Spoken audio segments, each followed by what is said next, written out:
Action. Pharma में तो मुझे ध्यान है सर, सबसे पहले आप बहुत ही पहले काफ़ी जल्दी बुलिश हो गए थे। उस समय तो सब कंपनियों के रिजल्ट खराब आ रहे थे, अमेरिका को लेके सबको डर लगता था कि इनका काम ही नहीं हो रहा है। कि क्या क्या आपने ऐसा देखा है और अब क्या दिख रहा है? सो हम लोगों को मतलब ऑलमोस्ट 18 मंथ से हम लोग बुलिश हैं, क्योंकि दो चीज़ें हम देख रहे थे कि अमेरिका में हाई इंटरेस्ट रेट्स के कारण क्या हुआ। लोगों को लगा कि हाई इंटरेस्ट रेट्स है, बड़ी कंपनियों को तो फर्क नहीं पड़ा, लेकिन बड़ी कंपनियां फार्मा में भी पेटेंट्स में है, पेटेंटेड प्रोडक्ट्स में। जो छोटी कंपनियां हैं वो मार्केट से बोरो करती थी। अगर गवर्नमेंट वहाँ 5% से बोरो कर रही है तो ये 10% पे कर रहे थे। ये 8 से 10 कंपनियां जेनेरिक्स के, जेनेरिक्स मतलब जो पेटेंटेड प्रोडक्ट्स नहीं है, ऑफ पेटेंट है, which and much cheaper. These products were manufactured by a lot of American companies, जो बंद हो गई। 6 से 8 कंपनियां बंद हो गई, तो इंडिया का जो मैन्युफैक्चरिंग एडवांटेज था उससे और ज़्यादा वो हुआ, जिसमें द इंडिकेटर वाज कि प्राइसिंग प्रेशर कम हुआ। पहला 1-2 क्वार्टर था, ऑलमोस्ट 8 क्वार्टर्स अगो, कि प्राइसिंग प्रेशर स्टेबलाइज होने लगे कि इससे ज़्यादा भाव घटेंगे नहीं। Correct. Second, America started producing a report which is कि कितने ड्रग्स की शॉर्टेजेस है, और उसमें 50-100 से शुरू हुआ, लास्ट क्वार्टर में 350 ड्रग्स की शॉर्टेज।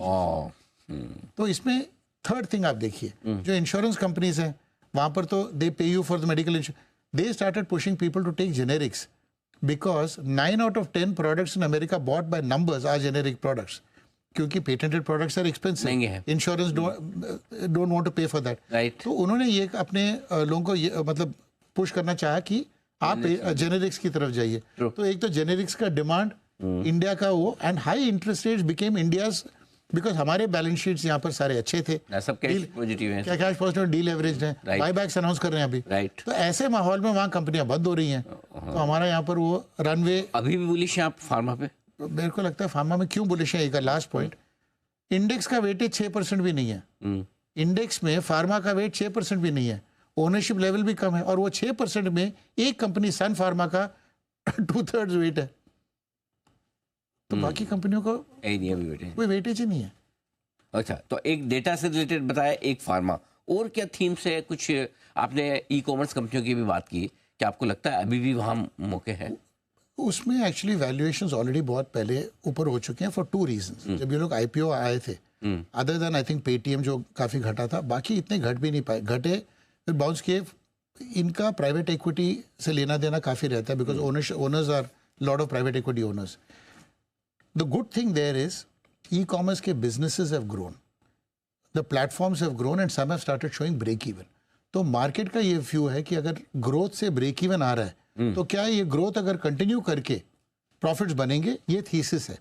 तो मेरे हिसाब से ये स्पेस देखना चाहिए। वैल्यूएशंस थोड़े महंगे हैं, बट ये स्पेस देखना चाहिए। और इस स्पेस में जो मुनाफा बना रही है वही ई कॉमर्स कंपनियां लेनी, लॉस मेकिंग वाली नहीं। बिकॉज मेरे को लग रहा है कि लॉस मेकिंग वाले, आपने जैसे फार्म इजी था, अनलिस्टेड है, तो मैं बात कर सकता हूँ। 135 तक इसका मार्केट में रेट चला, 100 रुपए में ये लोग पब्लिक इशू करना चाहते थे, फाइनली राइट्स इशू किया 2 रुपए, 5 या 4 रुपए पे, जो भी।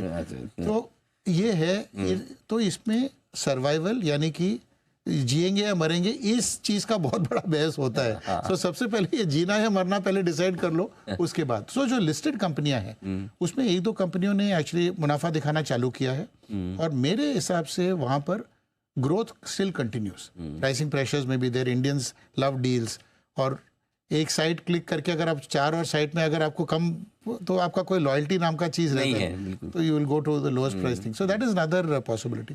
द अदर एक छोटा सा थीम है, बट उसमें मैं उसका चर्चा करना चाहूंगा, विच इज रिन्यूएबल्स एंड